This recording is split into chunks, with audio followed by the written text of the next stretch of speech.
अस्सलाम वालेकुम व्यूअर्स, उम्मीद है आप सब खैरियत से होंगे। आज का हमारा उर्दू ग्रामर में उन्वान है मज़मून नवीसी और मज़मून हम पढ़ रहे हैं तालीम निस्वां और मुल्की तरक्की। मुल्की तरक्की में औरतों का क्या किरदार है और वो किस तरह से तालीम हासिल कर रही हैं। आज मुल्क के मरकज़ी और सूबाई अदारों में पाकिस्तानी ख़वातीन ने अपनी काबिलियत का लोहा मनवा लिया है। कोई बैंक हो या सरकारी व गैर सरकारी दफ्तर, कहीं भी ख़वातीन की कारकर्दगी मर्दों से कम नहीं है। ख़ुसूसन हस्पतालों, स्कूलों, कॉलेजों, यूनिवर्सिटियों में ख़वातीन अपने फ़राइज़ बतरीक़े अहसन अंजाम दे रही हैं। अल्लामा इक़बाल रहमतुल्लाह ने बजा तौर पर कहा है, वजूद ज़न से है तस्वीर कायनात में रंग, इसके साथ से है ज़िंदगी का सोज़े दरो। मतलब मुल्क के जितने भी अदारे हैं, मरकज़ के हों या सूबाई, इसमें पाकिस्तानी ख़वातीन बहुत ही कारहाय नुमायाँ जो हैं सर अंजाम दे रहे हैं।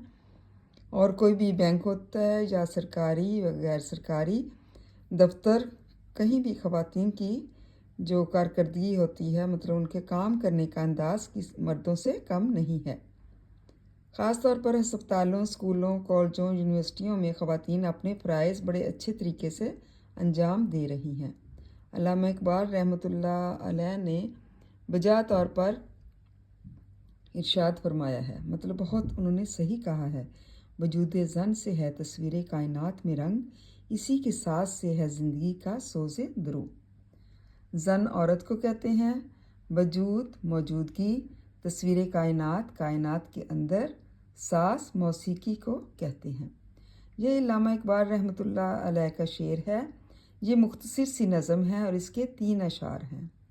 नज़म का नाम औरत है। इक़बाल की किताब ज़रब कलीम से ली गई है। मतलब ये अशार जो हैं अल्लामा इक़बाल की किताब से लिए गए हैं, जिसका नाम ज़रब कलीम है। अल्लामा इक़बाल कहते हैं कि सारी दुनिया की रंगीनी और दिलकशी औरत के दम से है और उसी की वजह से पूरी दुनिया में रौनक है। अगर औरत ना होती तो इस दुनिया में इतनी चहल पहल ना होती। ये सब औरत की वजह से ही है। एक तो औरत से जो है वो घर बार हर जगह पे जो है वो रौनक होती है, और दूसरे जो है वो चूँकि घर की मुहाफ़िज़ होती है, इसलिए उसमें ज़्यादा जो है वो